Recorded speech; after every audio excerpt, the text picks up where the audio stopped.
السلام عليكم، مرحبا بكم معي من جديد في قناتي قناة أسماء الصغيري. اليوم ان شاء الله غادي نقدم لكم واحد الطويجين خفيف ظريف ما فيه لا لحم لا والو. طويجين بالنسبه لهاد الوقيته ديال الصيف ويعني وهاد الحراره، يعني كنبغيو نقدموا شي حاجه اللي تكون خفيفه يعني اللي ما تكونش يعني ثقيله بزاف، ما فيهاش بزاف الليدام، ما فيهاش يعني بزاف تاع يعني المواد الدهنيه بكثره. اذا هاد الطاجين هذا غادي نحتاج هنا كيف كتشوفوا عندي مطيشه مقطعاها بهذا الشكل هذا. انا راه قشرتها، يعني قشرتها وقطعتها وخليتها يعني بالزريعه ديالها ما حيدتهالاش. عندي هنايا كيف كتشوفوا الزبيب اللي انا دايراه في الماء باش يتطلق شي شويه يتنفخ. عندي هنا كتوابل الابزار، القرفه، السودانيه، الخرقوم وسكينجبير. سكينجبير راه دايره هنا تقريبا واحد المعلقه صغيره، ما عامراش يعني بزاف، المهم معلقه صغيره. والابزار تقريبا نص معلقه، ما تكثروش باش ما يجيكمش حار بزاف.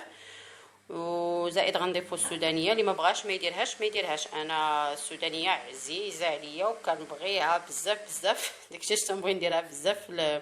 تقريبا كنديرها في الطياب ديالي السودانيه، شي حاجه يعني كتعجبني انا. وعندي هنا راس معلقه د القرفه. الملحه خلاص بلا ما نذكرها لانني درتها مع البصله في الطاجين باش تشحر، هي والثومه. عندي هنا تقريبا معلقه صغيره نتاع مطيشه ديال الحك،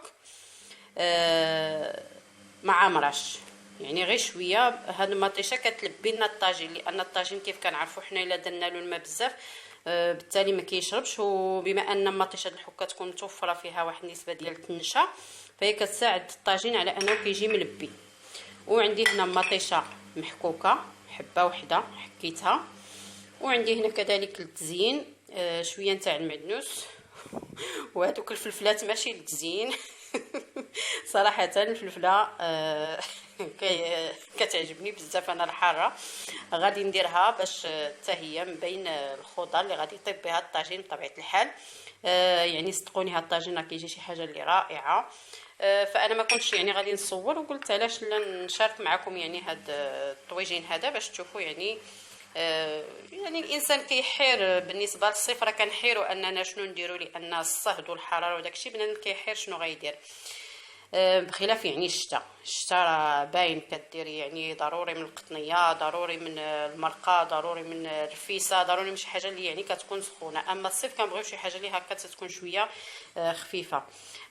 بالنسبه للطاجين فانا دايره فوق البوطه ودايره فيه البصله. اذا كيف قلت لكم انا الطاجين دايره هنايا، دايره فيه البصله كيف كتشوفوا معايا، هي دي يعني راها البصله طاحت عندي هنا يعني تشحرات. نحاول انني نتمنى ان الاضاءه تكون واضحه. البصله كيف كتشوفوا هي دي تشحرات مع الثومه، عفوا مع الثومه وكذلك الزيت والمليحه. ضروري ما ديروا معاها مليحه لان الملحه هي كتساعد البصله باش تطلق داك الماء ديالها. وكيف كتشوفوا هي نزلات صافي. دابا غادي نضيف لها مطيشه اللي محكوكه مع مطيشه ديال الحك مع بقيه العناصر كاملين، العطريه وكلشي اللي بقى لي تما. وغادي نروي بواحد تقريبا نص كاس ديال الماء، ما تكثروش الماء بزاف لان مطيشه غتطلق الماء ديالها وداك والبصله هي كذلك كيف شفتوا كتطلق يعني الماء ديالها، ما تكثروش بزاف الماء. اذا غادي نضيف مطيشه وبقيه العناصر الاخرى ونتلاقاو ان شاء الله باش تشوفوا الطويجين.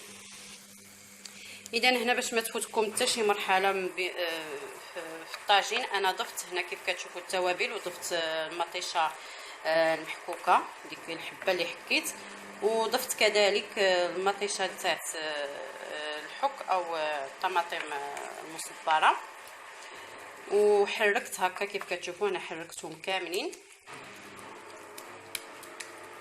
صافي دابا غادي نضيف داك الزبيب هنا هو الاول، وعاد غادي نستف فوق منه مطيشه، وغادي ندردر عليهم داك المعدنوس ونحط دوك المزيودات من الفوق صافي. وغادي نضيف الماء وغادي نسد على الطويجين ونخليه على عافيه مهيله تيطيب على خاطر. هنا بالنسبه للماء باش تشوفوا يعني الكميه اللي غادي نضيف هي فقط نصف كاس ديال اتاي. هاد الكيسان هادو عاديين تاع العنبه، يعني نص كاس ديال العنبه هو اللي تضيفوا. اذا هنا كيف كتشوفوا انا ضفت الماء، كيف تشوفوا معايا ها هو الماء في الجنيبات. حاولوا ما تضيفوش بزاف، يعني هانتوما شوفوا بالنسبه للكميه تاع الماء راه غير نص كاس اللي ضفت، راها المطيشه غادي تطلق يعني الماء وكلشي، يعني البصله كيف قلت لكم غتطلق، يعني ديك المواد كلها اللي درنا راه غادا تطلق الماء. وان شاء الله نتلاقاو من بعد ما يطيب الطاجين نقدموا لكم ان شاء الله بالصحه والراحه، ونتمنى انكم تجربوه لانه صراحه كيجي شي حاجه اللي رائعه بلا لحم بلا والو، شي حاجه اللي خفيفه ظريفه. وكان هذا هو الطويجين، هذا هو الشكل النهائي ديالو. كنتمنى انكم تجربوه وتردوا عليا.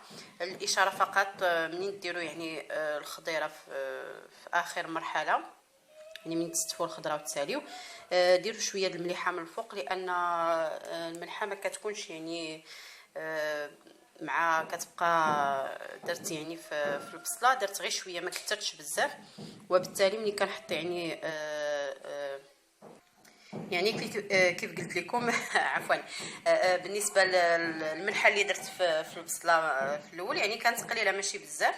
داكشي علاش نقول لكم ديروا شويه من الفوق، لان ما كيوصلش بزاف الملحه يعني الخضره اللي الفوق صافي. وكان هذا هو الطويجين، نتمنى انكم تجربوه ويعجبكم، وما تنساوش يعني تابوناو في لاشين ديالي، وما تنساوش يعني بالنسبه للناس اللي ما كيعرفوش شنو هي ابوني يعني سبسكرايب، وما تنساوش يعني ديروا جيم لا فيديو اللي عجبكم وتبارطاجيو مع الاصدقاء ديالكم. ومع السلامه وشكرا، والى اللقاء في حلقه قادمه ان شاء الله الرحمن الرحيم.